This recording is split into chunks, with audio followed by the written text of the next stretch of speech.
بسم اللہ الرحمن الرحیم۔ حضور صلی اللہ علیہ وسلم کی زندگی کا سب سے خوبصورت واقعہ۔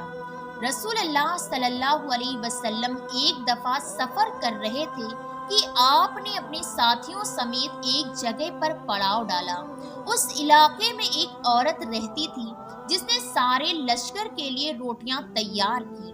جب وہ فارغ ہوئی تو اس نے صحابہ کرام سے عرض کیا کہ میں اپنے آقا حضرت محمد سے ملنا چاہتی ہوں۔ صحابہ کرام اس عورت کو رسول اللہ صلی اللہ علیہ وسلم کے پاس لے گئے۔ جب وہ عورت حضرت محمد صلی اللہ علیہ وسلم کے پاس پہنچی، اس نے عرض کیا، یا رسول اللہ، میرا ایک بچہ ہے۔ میں جب بھی تندور پر روٹیاں تیار کرتی ہوں تو میرا بچہ میرے پاس آ جاتا ہے۔ میں اپنے بچے کو تندور کے پاس نہیں آنے دیتی کہ میرے بچے کو آگ کی گرم ہوا بھی نہ لگے، کیونکہ میں ماں ہوں۔ ماں کا دل بہت ہی نرم اور نازک ہوتا ہے۔ وہ اپنی پیدا کی ہوئی اولاد کو کس طریقے سے مشکل میں دیکھ سکتی ہے۔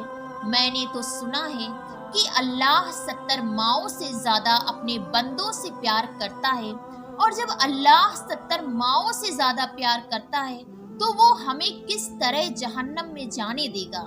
حدیث پاک میں ہے کہ اللہ کے آخری نبی حضرت محمد صلی اللہ علیہ وسلم نے اس عورت کی بات سنی تو اپنا سر جھکا لیا۔ رسول اللہ صلی اللہ علیہ وسلم کی آنکھوں سے زار و قطار آنسو بہنے لگے۔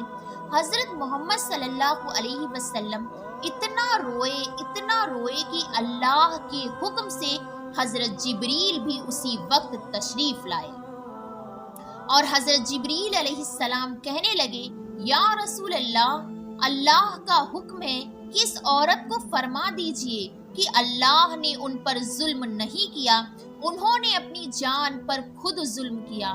اللہ تعالیٰ تو چاہتا ہے کہ میرا بندہ مجھ سے مانگے، کیا مانگتا ہے میں اس کو عطا کروں۔ وہ لوگ خود توبہ نہیں کرتے، لوگ شیطان کی بات مانتے ہیں، یہ تو اللہ کی بارگاہ میں توبہ ہی نہیں کرتے، یہ تو اللہ کو بھول چکے ہیں۔ یہ لوگ اپنے عمل کی وجہ سے دوزخ میں ڈالے جائیں گے۔ حضرت ابو ہریرہ سے مروی ہے کہ حضور اکرم صلی اللہ علیہ وسلم کا ارشاد ہے، میری پوری امت جنت میں جائے گی، لیکن جو انکار کرے گا وہ جنت میں داخل نہ ہوگا۔ عرض کیا گیا، جنت سے جانے سے انکار کون کرے گا؟ رسول اللہ صلی اللہ علیہ وسلم نے فرمایا، جس نے میری اطاعت کی وہ جنت میں داخل ہوگا، اور جس نے میری اطاعت نہ کی وہ جہنم کی آگ میں جلے گا۔ حضرت جابر رضی اللہ تعالی عنہ سے مروی ہے کہ ایک بار چند فرشتے اللہ کے نبی کے پاس تشریف لائے۔ اس وقت آپ سو رہے تھے۔ ان فرشتوں نے ایک دوسرے سے فرمایا کہ تمہارے ساتھی کے لیے ایک مثال ہے۔ ان میں سے کچھ فرشتوں نے اپنی رائے دی کہ یہ سو رہے ہیں، کچھ نے کہا ان کی آنکھیں سوتی ہیں، ان کا دل جاگتا ہے۔ کچھ فرشتوں نے کہا ان کی مثال اس بندے جیسی ہے جس نے گھر بنایا اور اس گھر میں کھانے کی دعوت کا انتظام کیا اور ایک بلانے والے کو بھیجا، تو جس نے اس بلانے والے کی بات مانی وہ گھر میں آ گیا اور اس دعوت میں کھایا، اور جس نے اس بلانے والے کی بات نہ مانی تو ظاہر ہے کہ نہ تو وہ گھر آیا اور نہ ہی اس کو کچھ کھانے پینے کو ملا۔ اس مثال کا مطلب یہ ہے کہ اس فرشتوں کا کہنا ہے کہ یہ تو سو رہے ہیں، اور بعض نے کہا ان کی آنکھیں سوتی ہیں اور دل بیدار رہتا ہے۔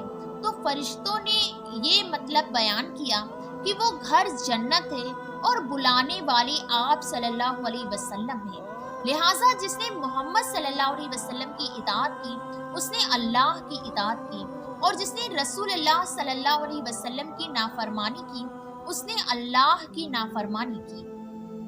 اور حضور اکرم صلی اللہ علیہ وسلم کی وجہ سے لوگوں کی دو قسمیں ہو گئیں، جس نے آپ کی مانی اس نے اللہ کی مانی، وہ جنت میں جائے گا، اور جس نے رسول اللہ کی نہ مانی اور اللہ کی بھی نہ مانی اور وہ جنت میں نہ جائے گا۔ حضرت ابو موسیٰ رضی اللہ تعالیٰ عنہ سے اور حضرت محمد صلی اللہ علیہ وسلم کا ارشاد نقل کرتے ہوئے فرماتے ہیں کہ میری اور اس دین کی مثال جس کو دے کر خدا نے مجھے نبی بنا کر بھیجا ہے اس آدمی جیسی ہے جو اپنی قوم کے پاس آیا اور کہنے لگا کہ اے میری قوم، میں نے اپنی آنکھوں سے دشمن کے بڑے لشکر کو تمہاری طرف آتے ہوئے دیکھا ہے، میں تم کو بے غرض ہو کر ڈرا رہا ہوں، لہٰذا یہاں سے بھاگنے میں جلدی کرو۔ چنانچہ اس کی قوم میں سے کچھ لوگوں نے اس کی بات مان لی اور سرے شام ہی چل دیے اور آرام سے چلتے رہے، اور وہ بچ گئے، اور اسی قوم میں سے کچھ لوگوں نے اسے جھوٹا سمجھا اور وہ وہیں ٹھہرے، تو دشمن کے لشکر نے ان پر صبح صبح حملہ کر کے ہلاک کر دیا اور ان کو بالکل ختم کر دیا۔ یہ مثال ہے ان لوگوں کی جنہوں نے میری بات مانی اور جو دین حق میں ایمان لے آئے، پھر اس پر عمل کیا، اور ان لوگوں کی مثال ہے جنہوں نے میری نافرمانی کی اور جو دین حق میں لے کر آئے، انہوں نے اس کو جھٹلا دیا۔ اسی امید کے ساتھ اجازت دیجیے کہ آپ کو یہ ویڈیو پسند آئی ہوگی۔ ویڈیو کو لائک کریں اور چینل کو سبسکرائب کریں اور دیکھتے رہیے ناز ٹیوب۔ السلام علیکم ورحمۃ اللہ۔